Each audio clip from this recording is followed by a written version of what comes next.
Assalamualaikum warahmatullahi wabarakatuh.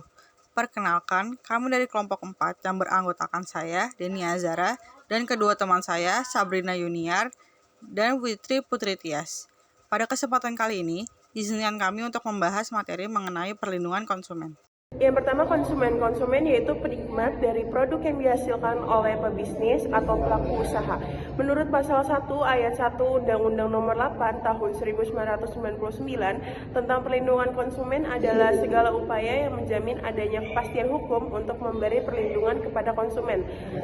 Dalam Undang-Undang Perlindungan Konsumen, pengertian konsumen dibagi menjadi 3. Yang pertama, konsumen dalam arti umum, yaitu pemakaian, penggunaan, atau pemanfaatan barang jasa untuk tujuan tertentu. Dan yang kedua, konsumen antara, yaitu pemakaian, penggunaan untuk diproduksi menjadi barang atau jasa. Dan yang terakhir ada konsumen akhir, untuk memenuhi kebutuhan diri sendiri. Selanjutnya ada asas yang mengandung perlindungan konsumen.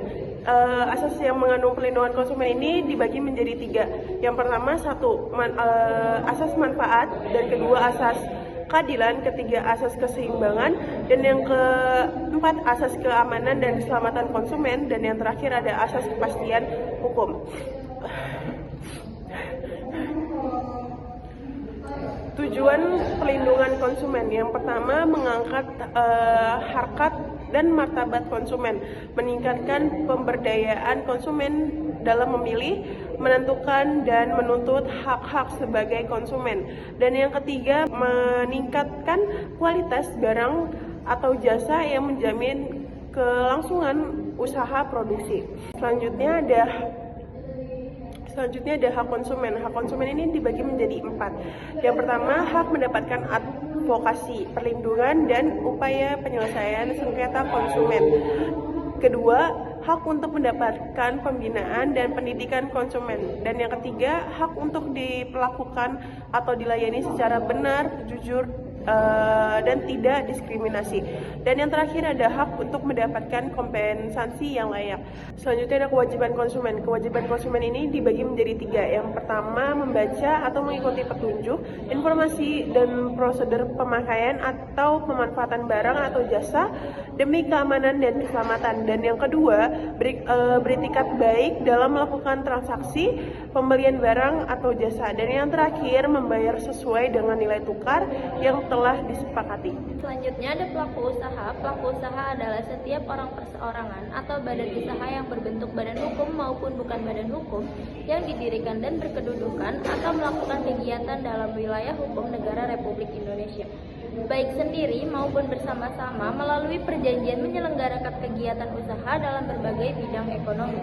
Buku yang membahas tentang pelaku usaha terdapat pada pasal 1 ayat 3 Undang-Undang Nomor 8 Tahun 1999. Selanjutnya ada hak dan kewajiban pelaku usaha. Yang pertama ada hak 1. Menerima pembayaran sesuai kesepakatan. 2. Mendapatkan perlindungan hukum dari perlakuan konsumen yang tidak beritikat baik. Selanjutnya ada melakukan pembelaan diri sepatutnya dalam penyelesaian sengketa konsumen. Selanjutnya kita masuk ke kewajiban. Yang pertama, memberikan informasi yang benar, jelas, dan jujur tentang kondisi dan penggunaan barang dan jasa. Yang kedua, memperlakukan dan melayani konsumen secara benar, jujur, dan tidak diskriminatif. Selanjutnya, yang terakhir ada menjamin mutu barang atau jasa sesuai standar mutu yang berlaku. Selanjutnya ada tanggung jawab pelaku usaha. Tanggung jawab pelaku usaha yang pertama ada ganti kerugian atas kerusakan, pencemaran, dan kerugian konsumen. Bentuk ganti kerugian berbentuk pengembalian uang, penggantian barang atau jasa yang sejenis atau setara nilainya. Selanjutnya ada perawatan kesehatan dan atau pemberian santunan sesuai dengan peraturan perundang-undangan. Selanjutnya adalah persaingan usaha tidak sehat. Di sini persaingan usaha tidak sehat merupakan suatu persaingan antar pelaku usaha dalam menjalankan kegiatan produksi atau pemasaran yang dilakukan dengan cara tidak jujur atau melawan hukum. Dalam hal ini, persaingan usaha tidak sehat diatur dalam Undang-Undang Nomor 5 Tahun 1999 tentang larangan praktik monopoli dan persaingan usaha tidak sehat. Tujuannya adalah yang pertama, menjaga kepentingan umum dan meningkatkan efisiensi ekonomi nasional. Hal ini diharapkan dapat menjadi salah satu upaya untuk meningkatkan kesejahteraan rakyat. Yang kedua, mencegah praktik monopoli dan atau persaingan usaha tidak sehat yang ditimbulkan oleh pelaku usaha. Hal ini dilakukan agar setiap pelaku usaha dapat memiliki kesempatan yang sama dalam berusaha. Dan yang terakhir adalah terciptanya efektivitas dan efisiensi dalam kegiatan usaha. Selanjutnya, ada tugas Komisi Pengawas Persaingan Usaha. Yang pertama adalah memberikan laporan secara berkala atas hasil kerja komisi. Yang kedua, melakukan penilaian terhadap ada atau tidak adanya penyalahgunaan posisi dominan pelaku usaha yang dapat mengakibatkan terjadinya praktek monopoli dan atau persaingan usaha tidak sehat. Dan yang terakhir adalah memberikan saran dan pertimbangan terhadap kebijakan pemerintah yang berkaitan dengan praktek monopoli dan atau persaingan tidak sehat. Selanjutnya ada wewenang Komisi Pengawas Persaingan Usaha. Dalam hal ini, Komisi Pengawas Persaingan Usaha memiliki wewenang sebagai yang pertama, melakukan penelitian, yang kedua, melakukan penyelidikan dan atau pemeriksaan, yang ketiga, mendapatkan, meneliti, dan atau menilai surat, dokumen atau alat bukti lain dari pelaporan pelaku usaha melalui pelaku usaha maupun masyarakat. Dan yang terakhir adalah memutuskan dan menetapkan ada atau tidak adanya kerugian di pihak pelaku usaha lain atau masyarakat. Selanjutnya ada keunggulan kompetitif. Keunggulan kompetitif merupakan kemampuan perusahaan untuk meningkatkan strategi agar pencapaian peluang profit maksimal melalui penerimaan investasi yang dilakukan. Terdapat dua prinsip pokok untuk meraih keunggulan kompetitif tersebut. Yang pertama yaitu ada sudut pandang nilai pelanggan. Jadi perusahaan itu penting untuk memiliki sudut pandang nilai dari pelanggan, yaitu dengan fokus memberikan pelayanan yang baik dan melakukan pemenuhan kebutuhan terhadap pelanggan. Dan yang kedua, sudut keunikan. Setiap perusahaan wajib dan harus memiliki keunikan tersendiri dalam menyebarkan atau menjual produk maupun jasa.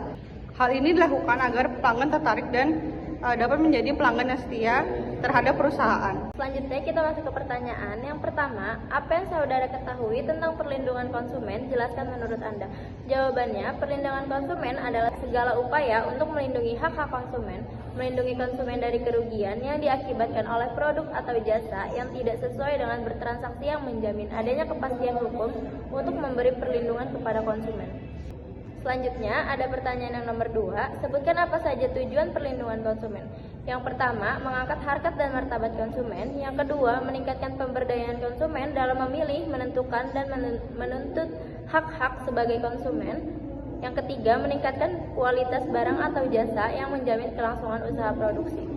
Selanjutnya ada pertanyaan nomor 3. Dalam Undang-Undang Perlindungan Konsumen, pengertian konsumen dibagi menjadi 3. Sebutkan apa saja pengertian konsumen tersebut. Yang pertama, konsumen dalam arti umum, dan yang kedua, konsumen antara, dan yang ketiga, konsumen akhir. Pertanyaan nomor 4. Apa yang Anda ketahui tentang keunggulan kompetitif? Keunggulan kompetitif adalah kemampuan perusahaan untuk meningkatkan strategi agar pencapaian peluang profit maksimal melalui penerimaan dari investasi yang dilakukan. Sebutkan serta jelaskan dua prinsip pokok untuk meraih keunggulan kompetitif. Yang pertama, sudut pandang nilai pelanggan. Keunggulan akan terjadi apabila terdapat pandangan pelanggan bahwa mereka memperoleh nilai tertentu dan transaksi ekonomi dengan perusahaan tersebut. Dan yang kedua, sudut keunikan. Dikatakan unik karena produk yang dibayarkan sulit untuk ditiru oleh pesaing. Setelah pembahasan tadi dapat disimpulkan bahwa perlindungan konsumen sangat penting karena konsumen seringkali berada dalam posisi yang lebih lemah dibandingkan pelaku usaha. Sehingga dengan adanya perlindungan ini diharapkan dapat melindungi serta menjamin konsumen mendapatkan hak-haknya, termasuk perlakuan yang adil dalam transaksi jual beli untuk memastikan keamanan sekaligus kenyamanan mereka. Dengan itu, keseimbangan antara konsumen dan pelaku usaha akan terjaga, serta dapat mendorong pertumbuhan ekonomi yang berkelanjutan di kemudian hari.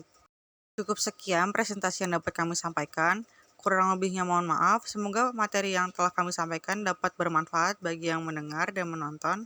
Wassalamualaikum warahmatullahi wabarakatuh.